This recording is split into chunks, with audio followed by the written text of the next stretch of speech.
As a new school year starts, we explore how a new law intends to hold Nevada schools more accountable. Plus, they are the iconic state animal, and there's not that many of them.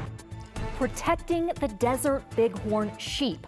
Why wildlife officials move dozens of the state's animal out of state. That's this week on Nevada Week.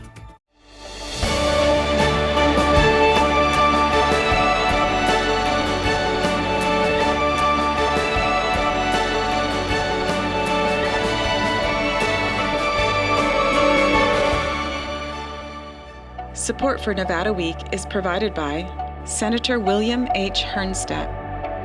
Welcome to Nevada Week. I'm Amber Renee Dixon. With Nevada consistently ranking low in education when compared to other states, Nevada lawmakers passed a bill to hold schools accountable. The collection and reporting of data play a pivotal role in accountability. So what's the state's plan in these areas? The Gwynn Center made specific recommendations that the state is implementing, and Anna Colquitt, Director of Education Policy at the Nonpartisan Research Center, joins us now. Anna, welcome back to Nevada Week. Thank you so much, Amber. We are also going to talk about AI in schools and chronic absenteeism, but those recommendations that the Gwynn Center made that are part of this law, what were they and what led the Gwynn Center to making those recommendations? Yeah, so last fall we published a report on school funding with the new pupil-centered funding plan and our new way of funding schools. We wanted to look at how it's being implemented across the state. And findings from that research resulted in two key findings on reporting and accountability. And both of those made their way into SB 460, which was our huge education bill that was passed this last session. And those two recommendations, as I noted, center around reporting and accountability. So really looking at how we can create uniform guidelines for reporting so that we're eliminating redundant reporting. We are reporting school level expenditures, so we know not just what amount is being allocated to schools, but what schools are actually spending those funds on.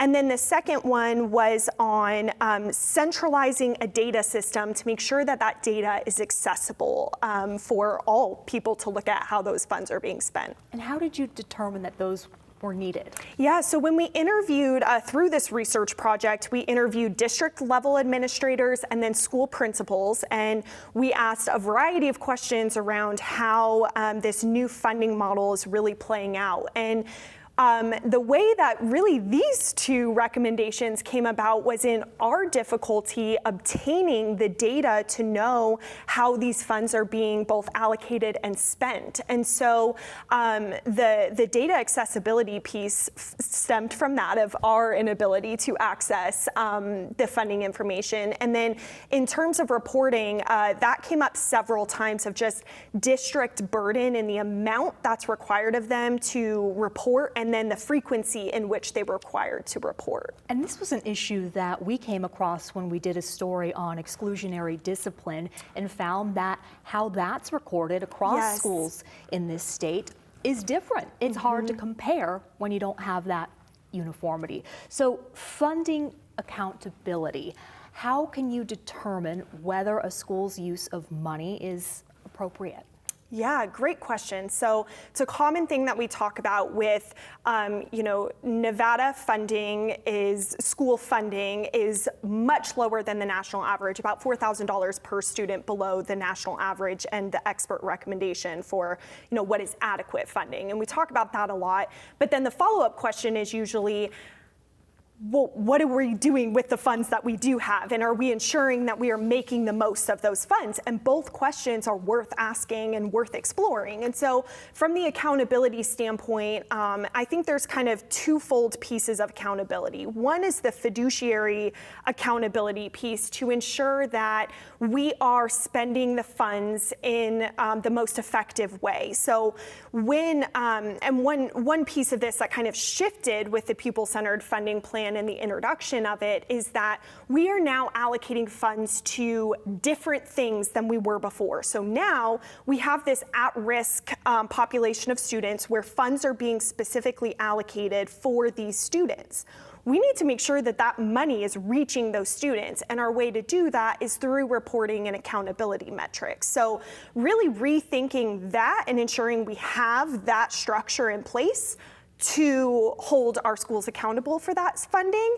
And then the other side of that, or the second piece, is that school and student success piece. So how are we defining that? Are we broadening our definition of school success beyond kind of those standardized metrics, standardized tests that we typically use as kind of our metric for school or student success?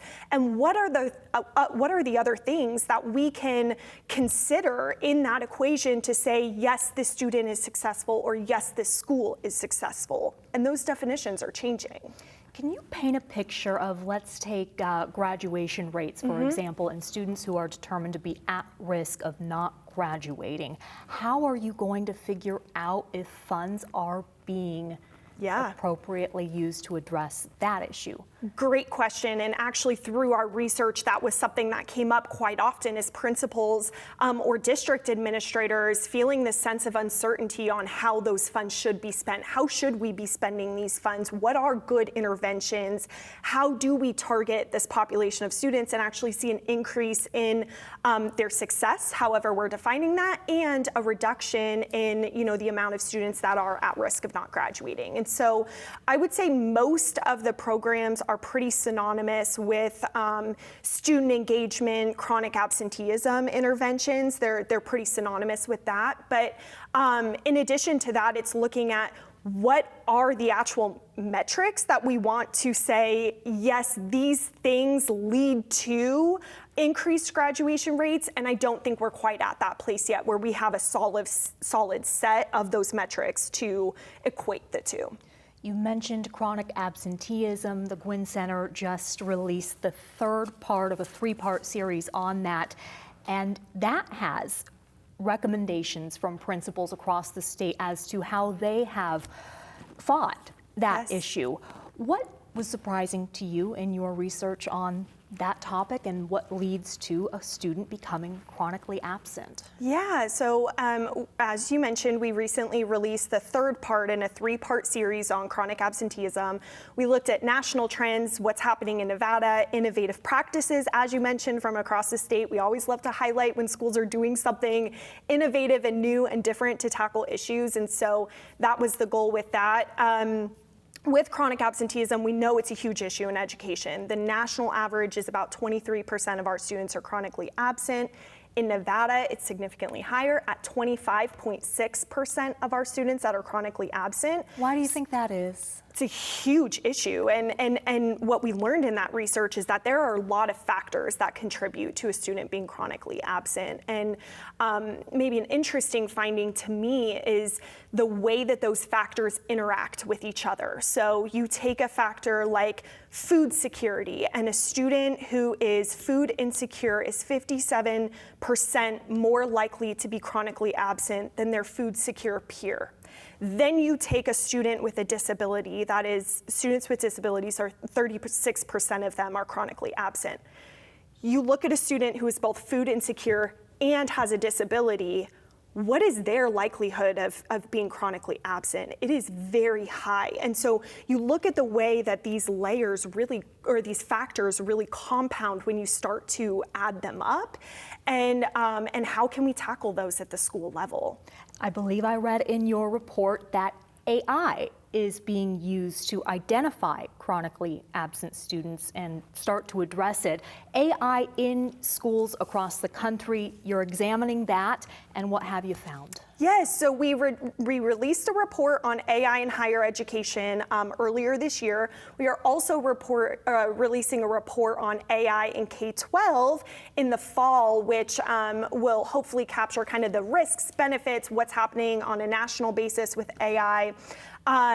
In general, from a national perspective, 81 bills were introduced in the last 2 years for AI and K-12 initiatives. That was across 28 states, and then 15 of those bills were enacted.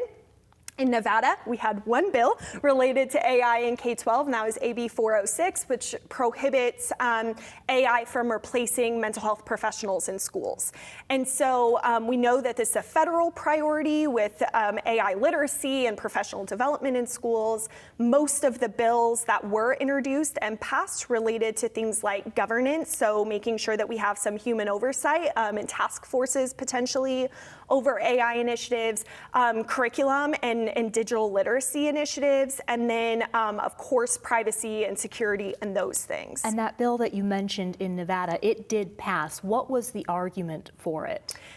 Really thinking about the need to have the human interaction and human connection with students, and ensuring that AI was not taking over that human interaction when students need it most in the mental health area. So that was the primary motivation behind it. There is a need for more mental health resources in schools, yet AI don't yet know if that's correct. A good response to it. Anna Colquitt, thank you so much for joining Nevada Week. Thank you. We move now to drought. The federal government is forecasting alarmingly low water levels at Lake Mead. We'll learn more about that ahead. But first, a look at how drought is impacting Nevada's state animal, the desert bighorn sheep. Historically, pneumonia has acted as one of their fiercest enemies, but more recently, drought in the Muddy and Black Mountains near Valley of Fire State Park forced the state's animal to be moved out of state in a process known as translocation. Inside each of the bags you see dangling from that helicopter is a desert bighorn sheep. They probably feel like they're abducted by aliens. They're Nevada's state animal, and on a hot morning in June, the days-long process of capturing and translocating more than 100 of them got underway at Valley of Fire State Park. You know, we do it in the summertime because it gives these sheep time to acclimate to their new home. We're moving them to a latitude of Elko or Salt Lake City. It'd be like throwing me in Canada in January. That's Joe Bennett, a Nevada Department of Wildlife staff specialist. They're flying around from that helicopter with the doors off. What they'll do is they'll identify a group of sheep, and then they'll actually shoot a net gun over that sheep, and that wraps them up, and then the mugger will jump out of the helicopter, hobble them, blindfold them, take a temperature, inject a sedative. Nevada Week first spoke with Bennett near this same location in February. That's when, for an unprecedented third year out of the last 4, the state's wildlife department hauled water to the bighorn sheep here, depositing it in man-made water developments called guzzlers. And I'll tell you, the worst day of my career was when we were flying bighorn sheep surveys in 2020, and we flew over a guzzler in the West Muddies a few miles from here. And there were dead sheep at that water development because the guzzler was dry. I hate saying that on camera, but I don't want to see that again. Which is why Bennett says this translocation is necessary, because even though the water hauls help, rainfall is still required to sustain the vegetation the sheep eat. The biggest issue is forage at this point.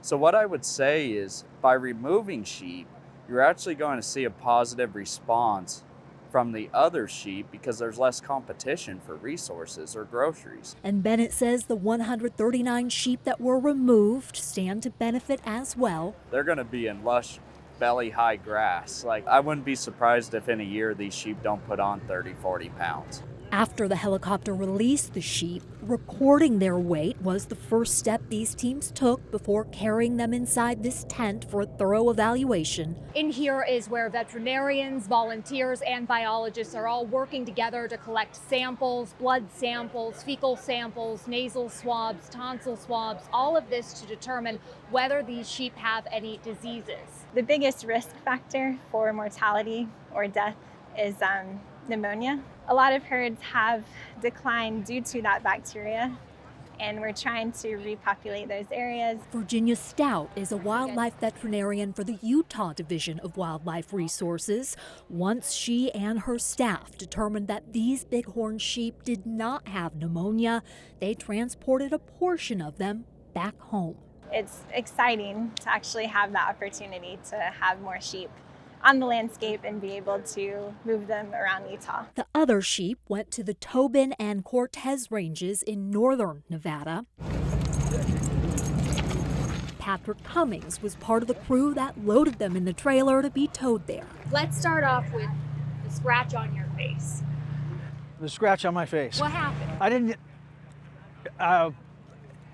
It would have been probably in the trailer. We've got some older Rams. They're heavier. They can have an attitude. Cummings also serves as the president of the Fraternity of the Desert BigHorn.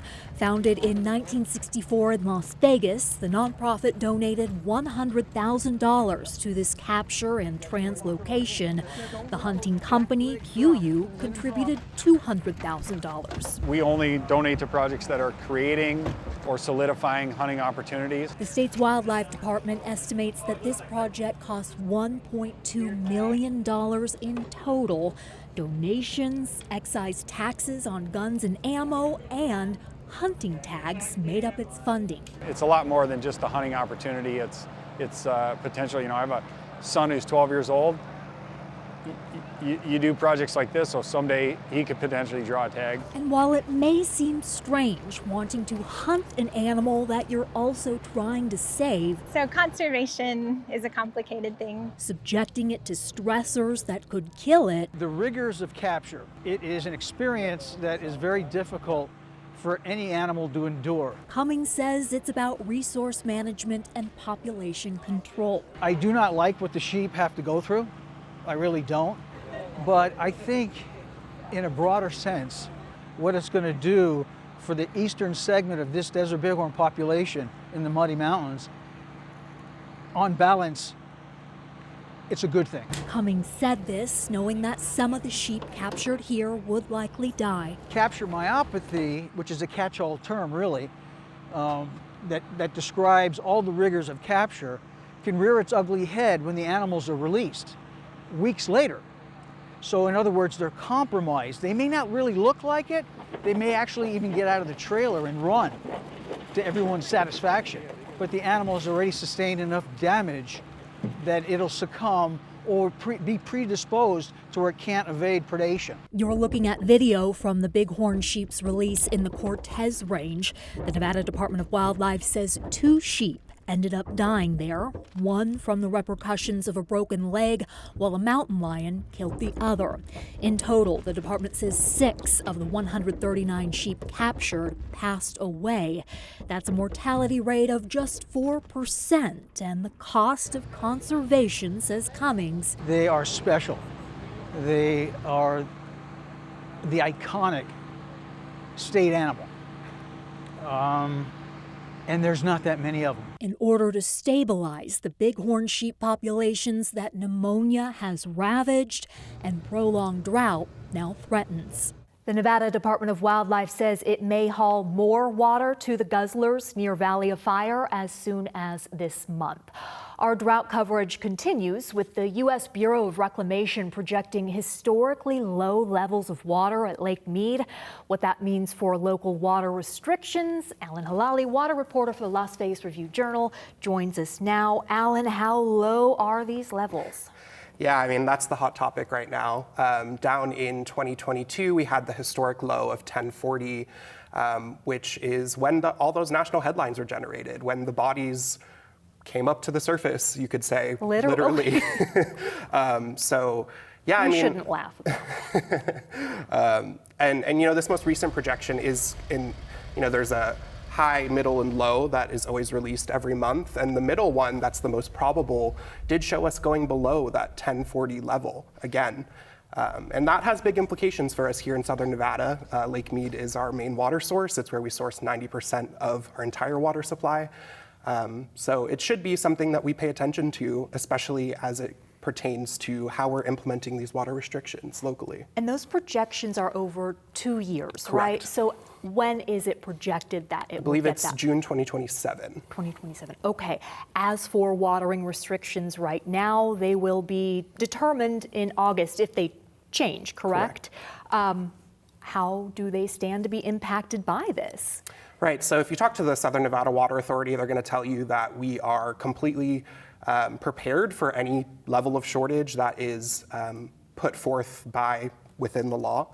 And I think that that's true. We've done a lot of water planning to make sure that we have water in reserves. We put water into the ground to bank it, for example, into our aquifer.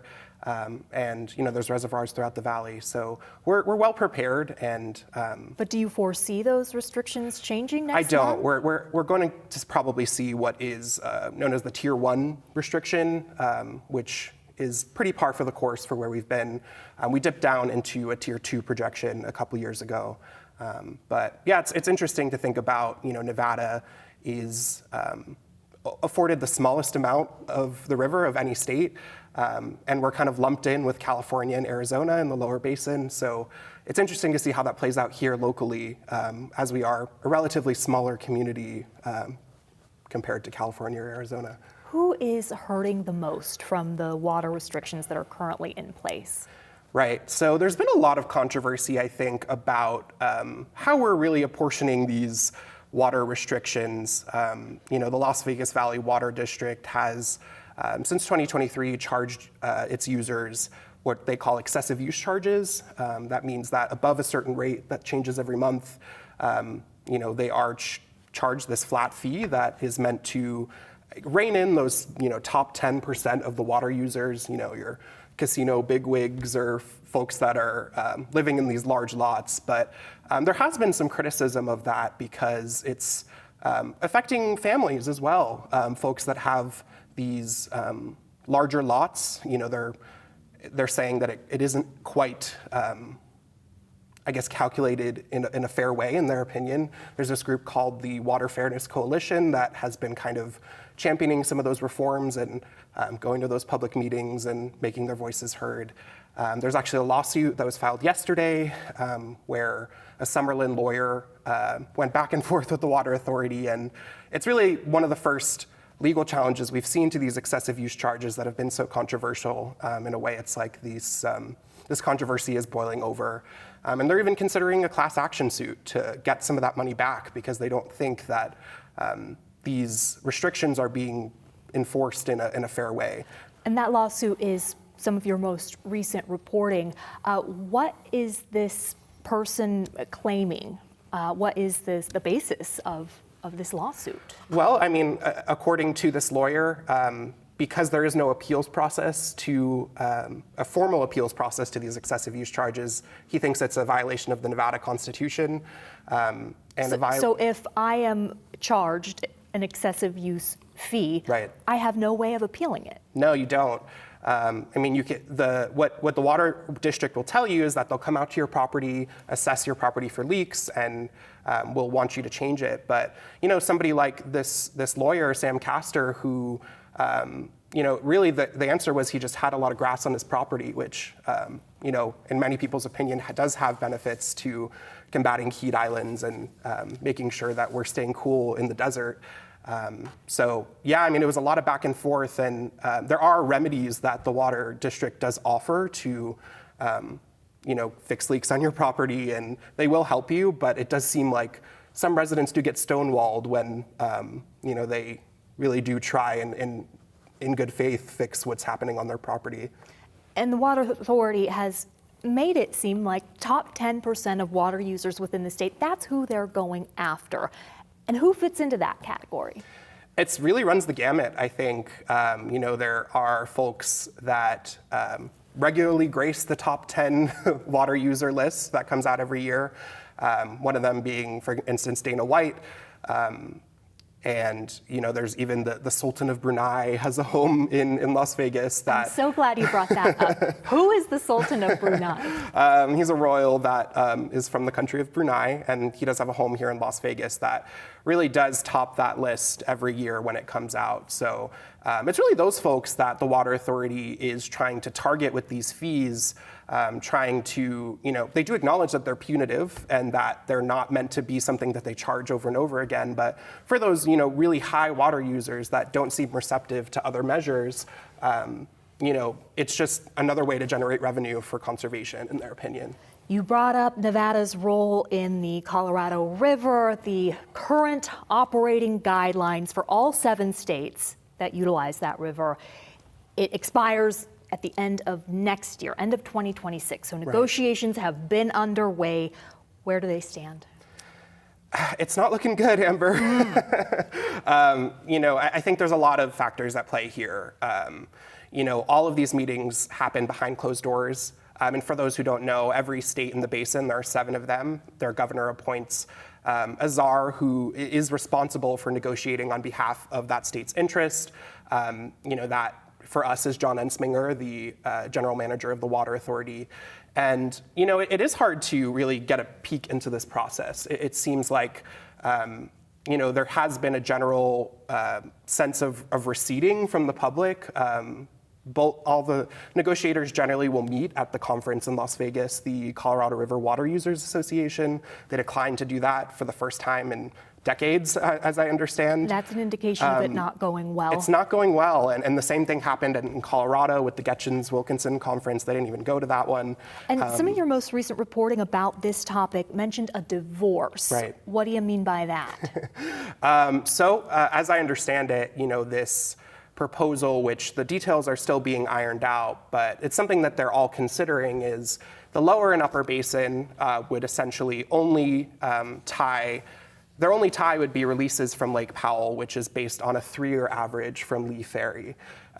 As to what that looks like in practice, it's really unclear until we see some numbers, but essentially it's being painted as this divorce, conscious uncoupling, where the lower basin and upper basin can agree on what to do in the face of climate change and declining water availability. So in many ways, they would be really only tying themselves by these releases from Lake Powell, which of course do end up in Lake Mead and are important for the lower basin. Which would be a monumental shift, as our viewers can read from your reporting. Thank you so much for joining Nevada Week, and thank you for watching.